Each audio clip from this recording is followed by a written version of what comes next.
Hello friends, आजच्या व्हिडिओमध्ये class 9th maths part 1 मधला सेट्स हा जो टॉपिक आहे त्याच्यातला प्रॅक्टिस सेट 1.1 सोडवू. त्यातला हा पहिला question, write the following sets in roster form. त्याच्यामध्ये 3 सेट्स दिलेत. The first is set of even natural numbers. आता नॅचरल नंबर्स आपल्याला माहिती आहेत 1, 2, 3 and so on. These are the natural numbers out of which we need only even numbers. त्याच्यातले even numbers कुठले तर 2, 4, 6 and so on. So this is the set of natural even numbers. We'll name that set as a is equal to 2, 4, 6, 8 and so on. So this is the first set of even natural numbers. दूसरा question है set of even prime numbers from 1 to 50. Prime number जो even असतो तो एकच आहे, तो म्हणजे 2. 2 हा एकच प्राइम नंबर असा आहे जो इव्हन आहे.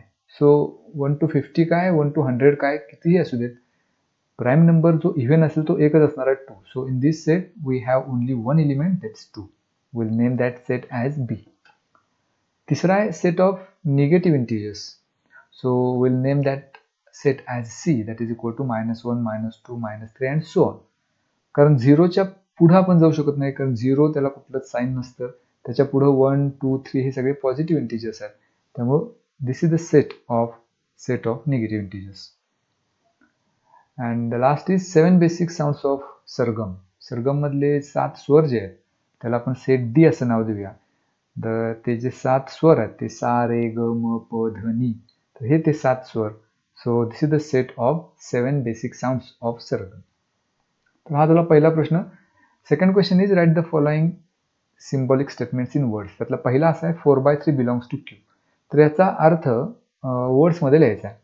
मग 4/3 बिलॉंग्स टू क्यू याचाच अर्थ काय, 4/3 is the element of set Q. So this can be written as 4/3 is an element of set Q. दुसरा आहे -2 does not belongs to N. म्हणजे -2 हा एन या सेटचा एलिमेंट नाही, because N is a set of natural number. तर हे वर्ड्समध्ये आपण असं लिहू शकतो, -2 is not an element of set N. तिसरा सेट आहे p is equal to in curling bracket p such that p is an odd number. So this can be written as set p is set of all odd numbers. तर हा set आपण words मध्ये या पद्धतीने लिहू शकतो. Next question is write any 2 sets by listing method and by rule method. तर हा पहिला सेट आपण घेऊया ज्याच्यामध्ये एलिमेंट्स घेतलेत 1, 2, 3, 4, 5. ही झाली लिस्टिंग मेथड. लिस्ट मेथडनं आपण याच्यामध्ये एलिमेंट्स लिहिले.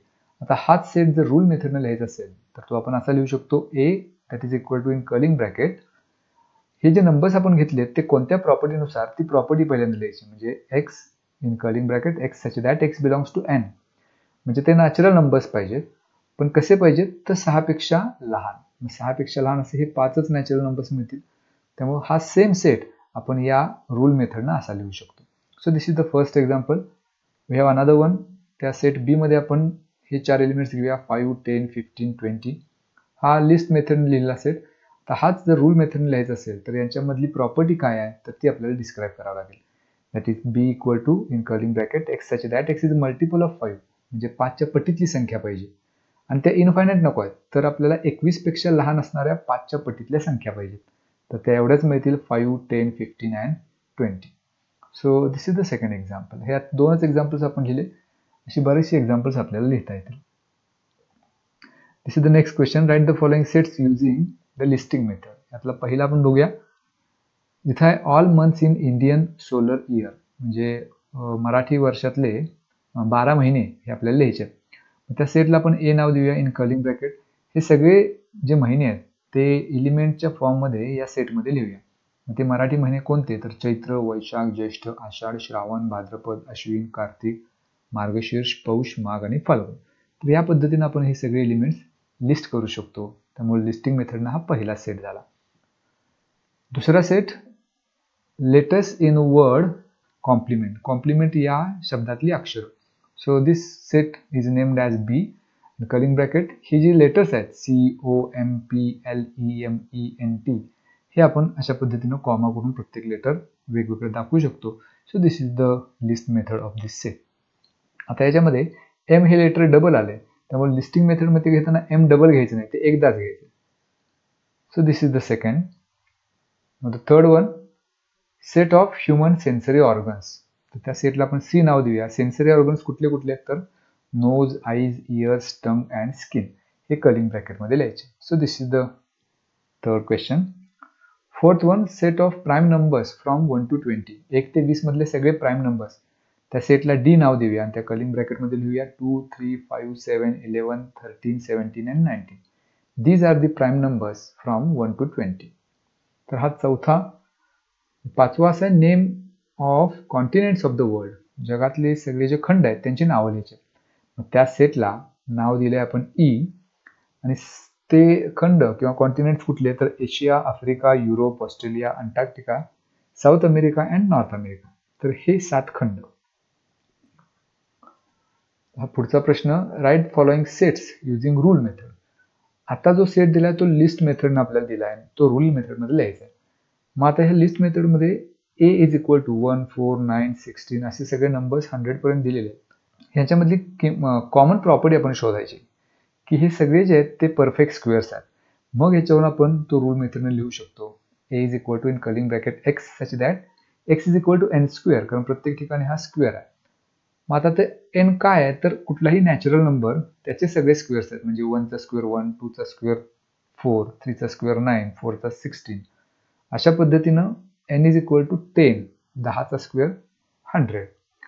त्यामुळे इथं कंडिशन आपण अशी घेतली पुढं की N must be less than 11, नाहीतर मग हे पुढं असेच वाढत जातील. त्यामुळं 11 पेक्षा लहान असणारे सगळे जे नॅचरल नंबर्स आहेत त्याचे स्क्वेअर्स हे आपण इथे घेतलेले. So this set can be written as a is equal to in curling bracket x such that x is equal to n square and n belongs to n and n must be less than 11. So this is how we can write it by rule method. तो दूसरा question बघू. Second is b is equal to 6, 12, 18 up to 48. म्हणजे ह्या ज्या सगळे numbers आहेत ते 6च्या पटीतले आहेत.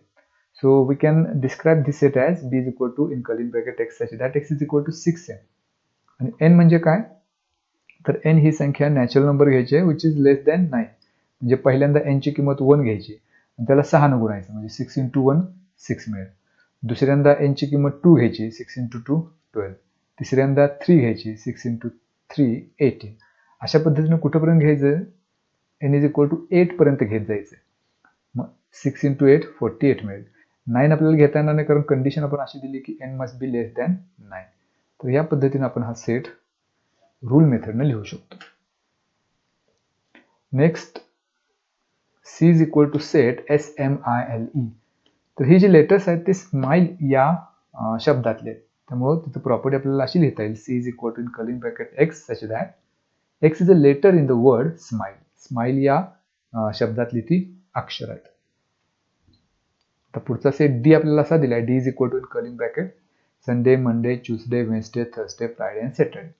So these are the days in a week. So we can have the property for this one as D is equal to in curling bracket x such that x is a day in a week. म्हणजे हे आठवड्यातले वार आहे. तर ही property, त्यामुळे हा जो चौथा set आहे तो रूल मेथडने आपण या पद्धतीने लिहू शकतो. आणि शेवटचा आहे x is equal to in curling bracket AET. तर AET यापासून ईट असा एखादा शब्द तयार होतो किंवा टी हा शब्द तयार होतो. तर या शब्दातली ती अक्षर आहेत ही त्याची प्रॉपर्टी झाली. त्यामुळे हा जो सेट आहे तो रूल मेथडने आपण असा लिहू शकतो x is equal to in curling bracket x such that x is a letter in the word T, किंवा त्याला इन द वर्ड ईट असंही म्हणू शकतो. दोन्हीचा अर्थ तोच होतो. तर हा तो शेवटचा सेट जो आपण रूल मेथडनं या पद्धतीने लिहू शकतो. So these are the problems from practice set 1.1 from the topic sets.